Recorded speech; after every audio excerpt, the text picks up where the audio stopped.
Hey everyone, welcome back. Another one.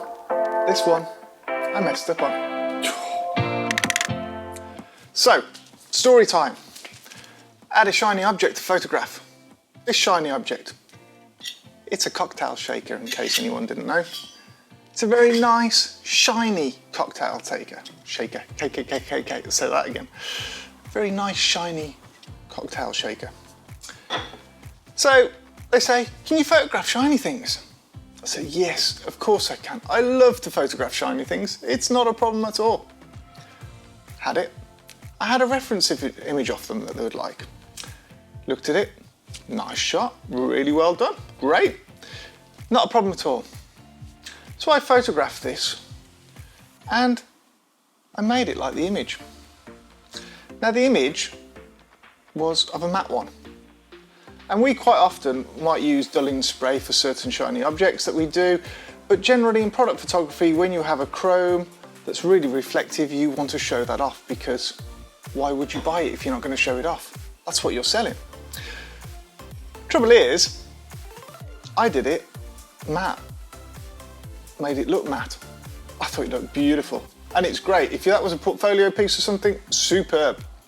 As a product, it's not good. Client wasn't happy. It's not what they wanted. Yeah, maybe it was a communication error. Maybe it wasn't. Really, I should have been listening and listened to what the client wanted. He wanted a picture like what was took, but of this object, which is shiny. So anyway, I failed. I didn't get the picture, but I did have to go back and redo it. That's the difference. When you fail at something and do it, you have to go back and redo it. Different setup, slightly, for doing shiny stuff as opposed to doing matte stuff.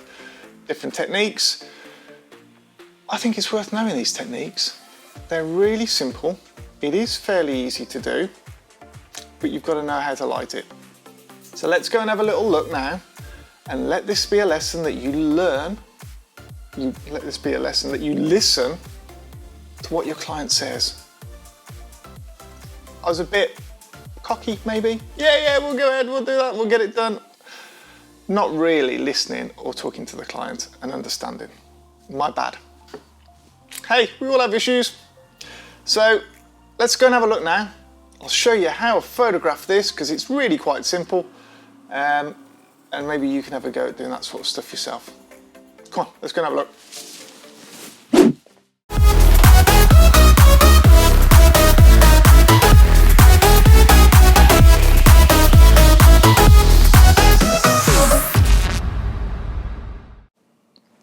Okay, so what have we got? We've got this setup here behind me. Let's flip the screen around and let's run you through it. So, we've got the tripod there where the camera is going to go on straight through. We got two scrims here in a V shape. V shape's quite important for us. We want the minimal gap that we can here to shoot through to see the product.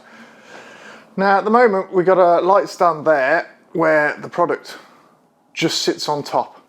I don't want it on a table or anything, because the reflection of the table is going to appear in the shiny surface. So let me show you what we've got here. Let's see if we can demonstrate it.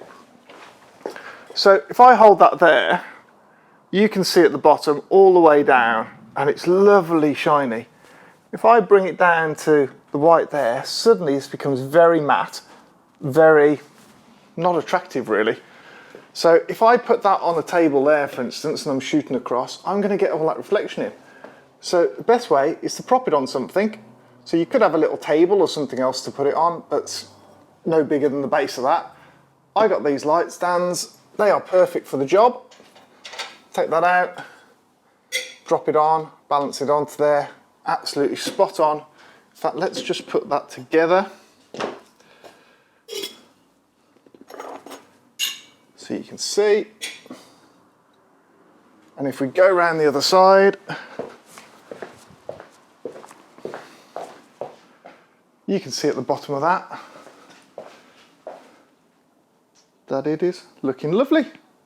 Nice shine all the way down. Now we do have a line down the centre of that, and that will appear when we do it as well.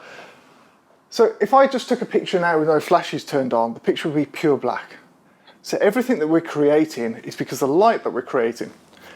And we've got these two V's here that we've got with these scrims so that the light shines through. But notice how I've got this strip box at an angle. So it's not pointing directly at the product, it's spilling through. And I've got the same the other side, but the other side, I've got it this side and a different angle. And that gives me contours onto the image. By doing that, I've got a brighter right side, not so bright on the left side, but still nice and shiny. Now, let's flip this round. Now, if I move those lights and had them away from the scrims, like you quite often would in product photography, it's going to give a very matte finish to that product. And we don't want matte finish because, yes, it's nice to have that and it looks beautiful and it's great for an artistic piece. On a product, that's not showing the product how it should be. We want it glossy, we want it shiny. So to do that, we need to put that light right up against that scrim. That will enable the shininess to come through. And we do the same both sides. So this light here as well, although it's at an angle, it's not pointing direct to the product, it's going down. I've moved it slightly, it should be right up against that into there and into that. And that's going to give us the shots. We'll show you some shots.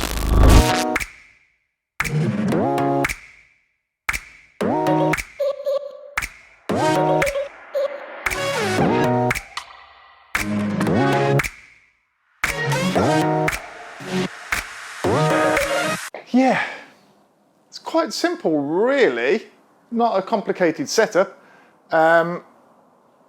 We're quite lucky in that we've got the scrims. Quite often I might have just had diffusion material, something else down there. They're huge, you don't need ones that size. We've got them because we've got the studio and we've got the space.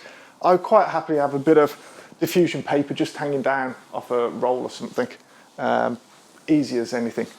Might even get a nicer finish on the edge, to be fair, do that.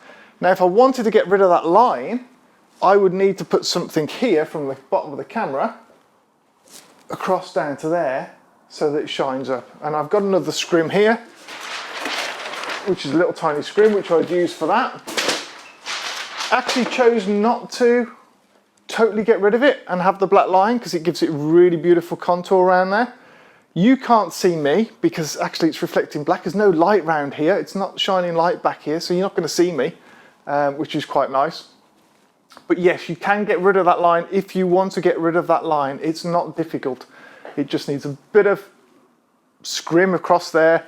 It's best to use the same material that you've used on the sides if you're going to do that, because the consistency is the same. But you could use anything. It's not the end of the world. If you use a bit brighter, it's just going to be a nice white line that's down there rather than black line. I actually prefer the black. I think it looks nice, but that's a matter of opinion. Not every client is going to think the same, but you've got those options. So that is how you properly light a shiny object. There you go.